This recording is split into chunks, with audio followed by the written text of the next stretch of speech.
ان لوگوں کی طرح نہ ہو جانا جنہوں نے اللہ کو بھلا دیا تو اللہ نے پھر انہیں ان کا اپنا آپ بھی بھلا دیا،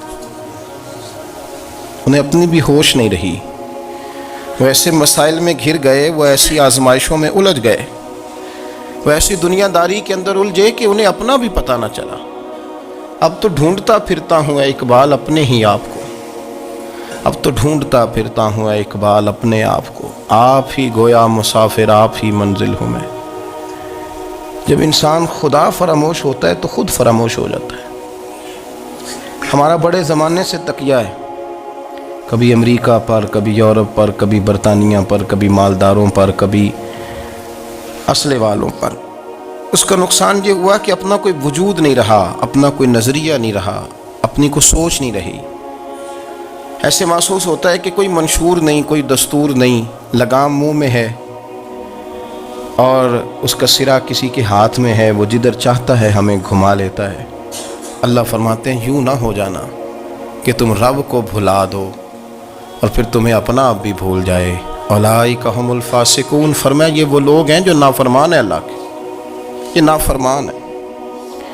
جب یہ نظریہ بن گیا، جب یہ ذہن بن گیا کہ پیدا اللہ نے کیا ہے، دینا اللہ نے ہے، عطا کرنے والا اللہ ہے، نوازنے والا اللہ ہے، تو پھر ساری توجہ دنیا داروں کی طرف رکھنا، میں اللہ والوں کی طرف توجہ رکھنے کا قائل ہوں، میں وہ سمجھتا ہوں، ہم اس چیز کے قائل ہیں، لیکن وہ بھی کوئی آستانہ ہے کہ جہاں حق مرشد کا نعرہ تو بڑا لگے پر رب کا نام ہی نہ سننے کو ملے۔ یہ بھی کوئی بات ہوئی کہ جہاں یہ تو نعرہ زور سے لگے کہ جیوے جیوے مرشد جیوے، لیکن استغفار کا درس ہی نہ ملے۔ جہاں ہر وقت یہ بتایا جائے کہ یہاں آ گئے تو بچ گئے، کیسے بچیں گے؟ میرے رسول پاک علیہ السلام کا دروازہ سب سے بڑا دروازہ ہے، حضور کا دروازہ سب سے بڑا دروازہ ہے، لیکن میرے دوستو یاد رکھنا، نبی پاک علیہ السلام نے بھی لوگوں کو جب رستہ دکھایا ہے تو رب کریم کا رستہ دکھایا ہے، اللہ کا رستہ دکھایا، اللہ کریم کا رستہ دکھایا، لوگوں کو رب کی طرف توجہ کرائی۔ میرے رسول کریم سید عالم صلی اللہ تعالیٰ علیہ وسلم نے لوگوں کی اللہ کی جانب توجہ کرائی اور لوگوں سے یہ کہا کہ وہ اپنے رب کریم کی جانب اپنا ذہن رکھیں، اپنی توجہ اپنے اللہ کی جانب مبذول کریں۔ میری بات کو اچھے طریقے سے سمجھیے گا، علم اللہ تبارک و تعالیٰ عطا کرتا ہے تو اسے اللہ کی عطا ہی سمجھنا چاہیے۔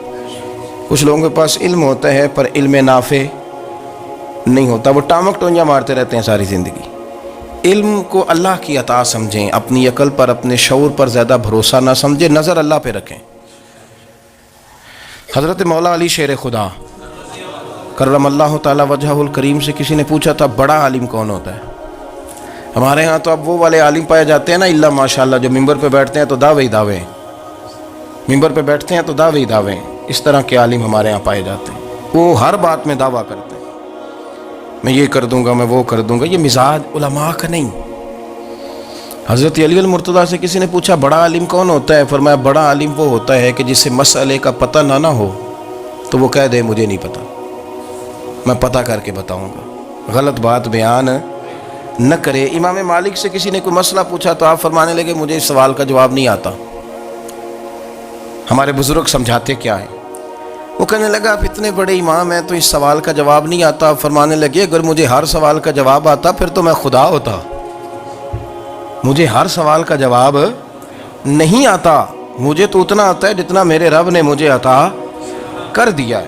اپنی نظر اللہ پہ رکھیں، نکل آئیں اس معمے سے باہر کہ میں کوئی بلا ہوں، مجھے بڑا پتہ ہے، میرے پاس 6 ڈگریاں ہیں، مجھے 10 جگہ پہ تدریس کا شغف حاصل ہے، اس سے نکلیں باہر۔ قرآن مجید دیکھیے گا، اللہ تعالیٰ نے ارادہ قدرت فرمایا کہ میں حضرت آدم کو بناؤں گا، پھر بنانے کے بعد فرمایا فرشتوں سجدہ کرو آدم کو، سب نے سجدہ کیا الا ابلیس ابا واستکبر وکان من الکافرین، سب نے سجدہ کیا سوائے ابلیس کے، اس نے انکار بھی کیا، تکبر بھی کیا اور کافروں میں سے ہو گیا۔ تو یہ جب اللہ تعالیٰ نے سجدہ کرایا تو کیسے کرایا؟ اللہ تبارک و تعالیٰ نے نا حضرت آدم کو علم سکھایا خود، وعلم آدم الاسماء کلہا، خود اللہ فرماتے ہیں کہ میں نے جناب آدم علیہ السلام کو تمام اشیاء کے نام سکھائے، سب اشیاء کے نام سکھائے۔ تو وہ چیزیں پھر میں نے نا، اللہ فرماتے ہیں میں نے فرشتوں پہ پیش کی، میں نے کہا کہ بتاؤ ان کے نام کیا ہے، تو فرشتوں نے جو جواب دیا وہ سمجھنے والا ہے۔ اللہ نے چونکہ خود علم سکھایا تھا حضرت آدم کو، جناب آدم سکھایا تھا، لیکن فرشتوں کو نہیں سکھایا تھا. تو اللہ کریم نے فرمایا فرشتوں یہ بتاؤ ان چیزوں کے نام کیا ہیں؟ تو فرشتے کیا کہتے ہیں؟ فرشتے عرض کرتے ہیں قالوا سبحانک لا علم لنا. آپ کبھی یقین کریں اس چیز کی لذت لے تو مزہ آ جائے. کہا قالوا سبحانک، کہنے لگے تو پاک ہے. قالوا سبحانک، کہنے لگے تو. بھئی آدم علیہ السلام کو نام سکھا لیے، پھر فرشتوں کے سامنے وہ چیزیں پیش کر کے کہا ان چیزوں کے نام بتاؤ، تو فرشتے کیا کہتے ہیں؟ کہتے ہیں قالوا سبحانک، تو پاک ہے، لا علم لنا، ہمارے پاس کوئی علم نہیں، الا ما علمتنا، ہمیں تو اتنا پتہ ہے جتنا تو نے ہمیں سکھا دیا ہے. ہمیں تو اتنا پتہ ہے جتنا تو نے ہمیں، لا علم لنا، ہمارے پاس کوئی علم نہیں ہے، اتنا ہی پتہ ہے جتنا تو نے ہمیں سکھا دیا ہے، اس سے زیادہ ہمارے پاس علم. اور یہ کیوں تو نے ہمیں جتنا سکھایا اتنا پتہ ہے؟ فرشتے یہ نہیں کہتے یا اللہ تو زیادہ سکھا، آدم کو دیا تو ہمیں بھی دے، یہ نہیں فرمایا. فرمایا انکا انت العلیم الحکیم، اے اللہ تو علم والا بھی ہے اور حکمت والا بھی ہے، تجھے پتہ ہے کس کو کتنا دینا ہے. جتنا تو نے مناسب سمجھا جناب آدم کو دیا، اور جتنا تو نے بہتر سمجھا وہ تو نے ہمیں عطا فرمایا.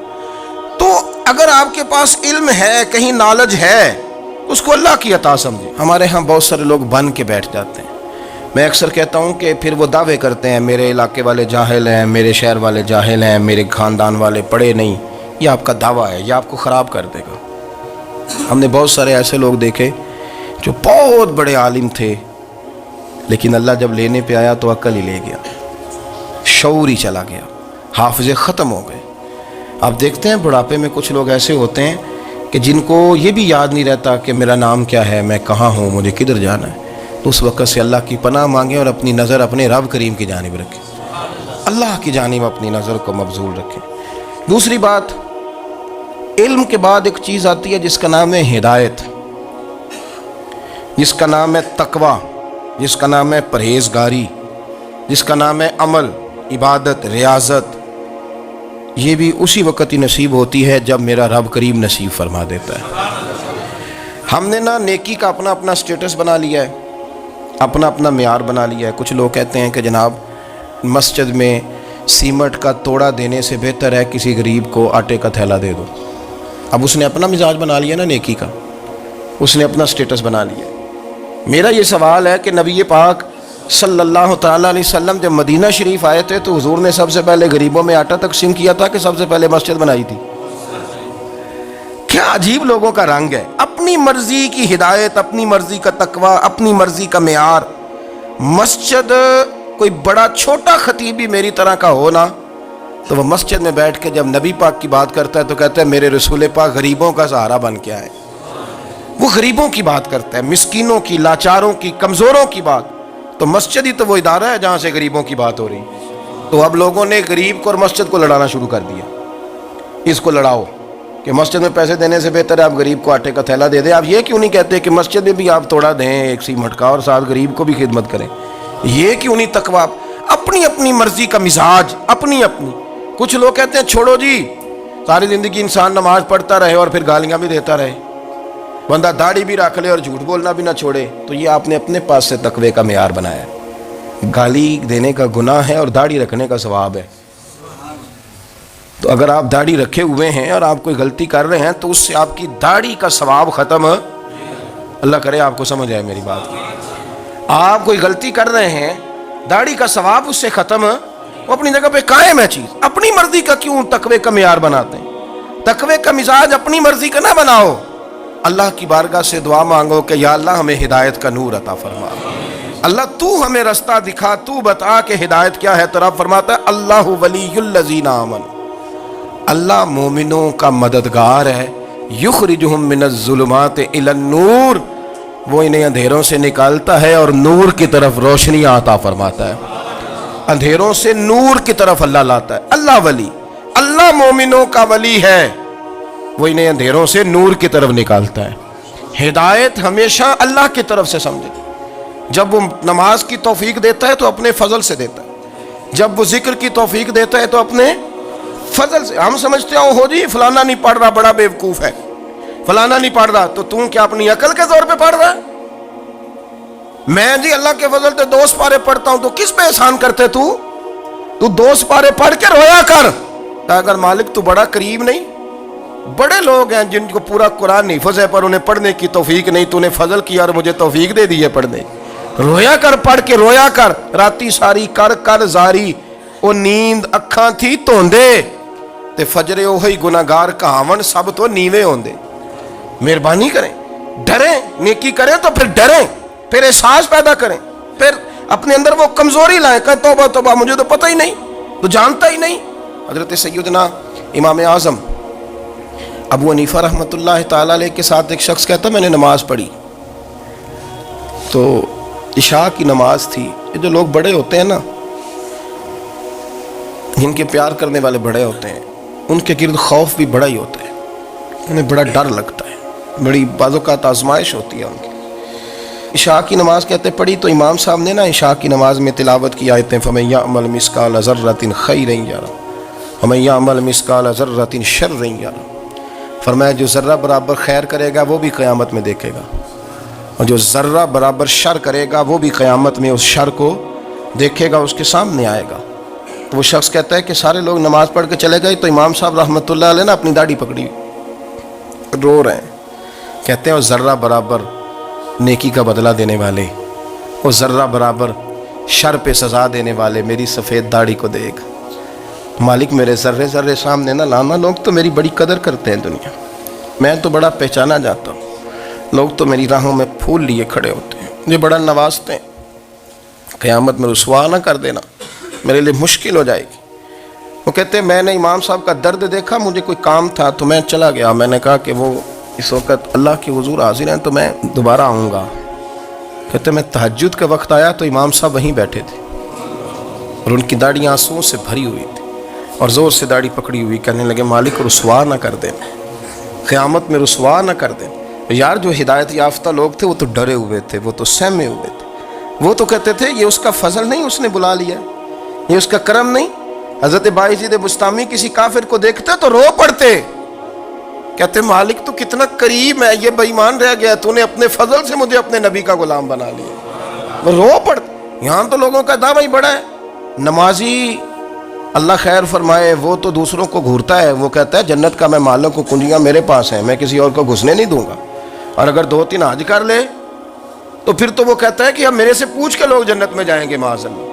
اور اگر وہ 2 4 5 7 دفعہ کوئی نفل پڑھ لے تو پھر وہ کہتا ہے چھوڑیں جی سارے لوگ بے عمل ہیں, میں اکیلا نیک ہوں. نہ ایسا کریں, اپنی توجہ اپنے رب پہ رکھیں, اپنی توجہ اپنے معین الملت والدین عطائے رسول ہند الولی غریب نواز خواجہ معین الدین چشتی حضرت خواجہ اجمیر شاہ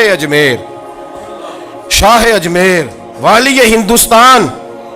آخری عمر میں نا سارا دن روتے گزر جاتا, ساری رات روتے گزر جاتے, ذرا سی کوئی بات کرتا تو رو پڑتے, آنکھیں آنسوں سے بھری رہتی. کئی دفعہ اپنے بھی پریشان ہو جاتے ہیں نا کہ یار تو ایک بات کی جان ہی نہیں چھوڑ رہا. تو خواجہ قطب الدین صاحب بختیار کاکی سے لوگوں نے کہا کہ آپ مرشد سے بات کریں, اتنا بھی تو نہیں نہ رونا چاہیے, ہر وقت اس کے آنسو کی کریے. عاشق دا کام ہی رونا تونا, تبھی نہ رویو نہیں منظوری. یہ عاشق سدا ہی روندا رہندا ہے, پاویں وصل ہوئے تے پاویں دوری. ہر وقت رونے کا کیا مطلب ہے؟ تو خواجہ قطب صاحب کہتے ہیں میں قریب گیا تو میں نے پیر دبائے, میں نے کہا سونیا لوگ تو کچھ بھی نہیں کرتے, تو نے تو کمال کر دیا. 90 لاکھ آدمی مسلمان کر دیا, دنیا کچھ نہیں کرتی. تو نے 50 سال ساری رات مصلے پہ بیٹھ کے رب راضی کیا. تو شہزادہ تھا, حضور کی اولاد تھا, لیکن معین الدین تیرا ایک پلاٹ بھی نہیں. تو نے طالب علم پالے, انہیں غریبوں کو دیا, انہیں نوازا, کوئی شے نہیں تیرے پاس, ہر چیز تو نے. ساری رات روتے ہو, سارا دن روتے ہو. تو خواجہ قطب الدین صاحب کہتے ہیں میں نے جب عرض کیا تو خواجہ صاحب مجھے گلے لگا لیا, چیخ مار کے روئے. کہنے لگے قطب الدین پتر داڑھی سفید ہو گئی, جانے کا وقت آ گیا. جو تو نے نیکیاں گنوائی ہیں وہ ہیں صحیح میرے پاس, پر یار کی بارگاہ میں پیش کرنے کے قابل ایک بھی نہیں. تو بارگاہ تو دیکھ کتنی بڑی ہے, رسول کریم کی بارگاہ میں پیش کرنے کے قابل ان میں سے ایک بھی نہیں. تو آستانہ دیکھ کتنا بڑا ہے, کیا پیش کروں گا, کیا عرض کروں گا حضور کی بارگاہ میں, کس طرح. وہ یار جو بڑے تھے وہ تو ڈرے ہوئے تھے, سہمے ہوئے تھے, وہ تو بڑی آزمائش میں تھے. لیکن میرا اور آپ کا رٹا 2 نمازیں پڑھ کے 6 نمازوں کا دعویٰ کرنا اور لمبی چوڑی کہانیاں بنانا اور اپنے منہ سے اپنی تعریفیں کرنا، اس سے تھوڑا باہر آئیں۔ رزق بھی میرا اللہ ہی دیتا ہے، علم بھی اللہ دیتا ہے، رزق بھی۔ بڑے بڑے فقیروں کو مالدار ہوتے دیکھا، بڑے بڑے مالداروں کو فقیر ہوتے دیکھا، بڑے بڑے۔ میرے ایک بڑا سخی قسم کا سجن ہے، بڑا پیارا ہے، میں اسے سخی مانتا ہوں۔ میں نے اپنی پریشانیوں کے دنوں میں بھی اس شخص کو سخی دیکھا۔ ایک دن رات کو مجھے ٹیلی فون کر کے کہنے لگا کدھر ہو؟ میں نے کہا میں گھر ہوں۔ نہیں اکثر سفر میں ہوتے ہو نا؟ اور میں نے کہا طبیعت کیسی ہے؟ ٹھیک ہے، بس حال چال پوچھنا تھا۔ میں نے سمجھا، میں نے کہا یار یہ کوئی مسئلہ ہے، ورنہ رات کے 2 بجے کوئی حال پوچھنے کو فون تو نہیں نہ کرتا، کوئی مطلب ایسا تو مسئلہ نہیں نا۔ تو میں نے بیک کال کی، میں نے کہا یار میری بات سن، مسئلہ کیا؟ کہ نہیں کچھ نہیں دل کر رہا تھا۔ میں نے کہا میری گل سن، رہے ہیں اسی 4-5 سال کٹھے، میں تین جاننا، اصل بات کر۔ کہنے لگا مکان بھی بڑا ہے، سارا کچھ ٹھیک ہے، پر وہ بڑا ہی بے نیاز ہے۔ کچھ حالات اس قسم کے آ گئے ہیں کہ لوگوں کو بتاؤں بھی تو لوگ ماننے کو تیار نہیں، زیادہ نہیں، مجھے نا تھوڑے سے پیسوں کی ضرورت ہے، کوئی 15-20 ہزار اگر مل جائیں میری ضرورت۔ آپ یقین کریں میں روتا رہا ساری رات۔ میں نے کہا مہربانہ تیرا کس طرح کرانگ، اس سے لے کے زمانہ استعمال کرتا تھا، پر بے پرواہی ویکھ نہ سجڑ دی، جتھے کسے دی پیش نہ جاوے، انہیں تاجاں والے در در رولے تے منگتیاں تخت بٹھاوے۔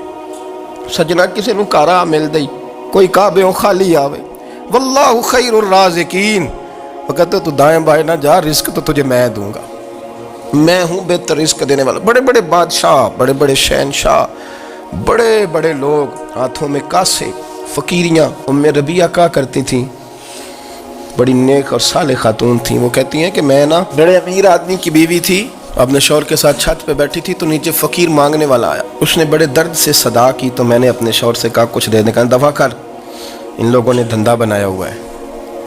کہتی میں میکے سے بھی بڑا مال لے کے آئی تھی، میرے ماں باپ بڑے امیر تھے، تو میں نے نا چوری اپنے خامد سے نظر بچا کے باتھ روم جانے کے بہانے گئی اور نیچے جا کے 5 دینار میں نے اس فقیر کی ہتھیلی پہ رکھے۔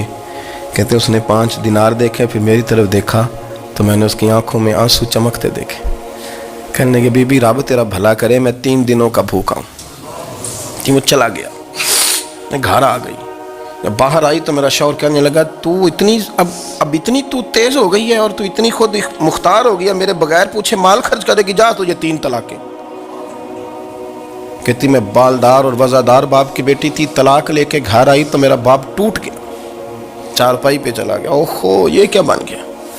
کہتی بڑی تکلیف رہی، 1-2 سال کے بعد میرے ابا نے میری شادی کر دی۔ اب جس شوہر کے پاس گئی وہ بڑا نیک تھا، پرہیزگار تھا، اللہ نے بہترین صلہ دیا۔